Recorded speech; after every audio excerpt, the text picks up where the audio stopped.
You know, this is a classic case of keeping it real when it goes wrong. Now, a rider yesterday was stopped in his tracks by who we think is his mom, as he... She took the old school approach to parenting, as you can see, of course, embarrassing the heck out of her son. But she did not only stop this kid from committing a crime, but probably also from being arrested. My mother, by the way, would have done the same thing. Although if she told me not to go out there and loot, I wouldn't have gone out there and looted unless she went to sleep first. Now, I tweeted this out last night, got an amazing amount of traffic. I would say about 95 to 99% agree. This is Mom of the Year, but I did have a few people complain that violence begets violence, and they took issue with the actions of this mother. So, upon further review, is this the Mother of the Year, or is she part of the problem? Let's bring in Joanie Courtney. Joanie, you've got your mother. Yes. This is a situation where she saw her son ready to make a drastic mistake. Right, and I could see why people say it might be a little violent, but my gosh, if we had more parents out there that were really getting their children and saying, get yourself out of this situation. This isn't the right place for you to be. You don't want to get in trouble. Like, this is the time right now that we really need parenting. And you can see the rage that woman has, with her son. She just wants to get him out of that situation. She's, when you feel that intensity about something, you absolutely can see that with this woman.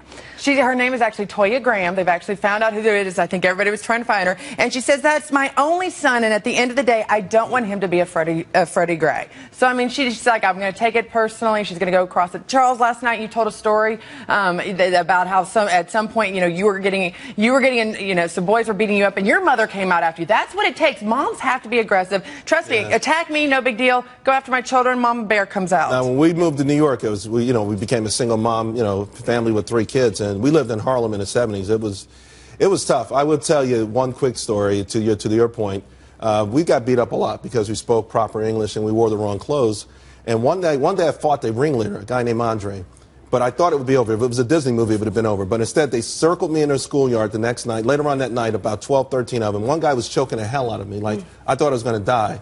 And as I was kind of blacking out, who do I see running out the building in a nightgown and a knife in her hand? My mom. A knife? I was being beat up by 13 people. And it wasn't like a movie beat up. I was being stomped, Jamie. Wow. But you know what? These single mothers in these communities, I mean, people don't understand what they go through. They work, they come home, they have to discipline their kids, and it is pure hell. I tip my hat to them. I love that this mother even knew where her son was.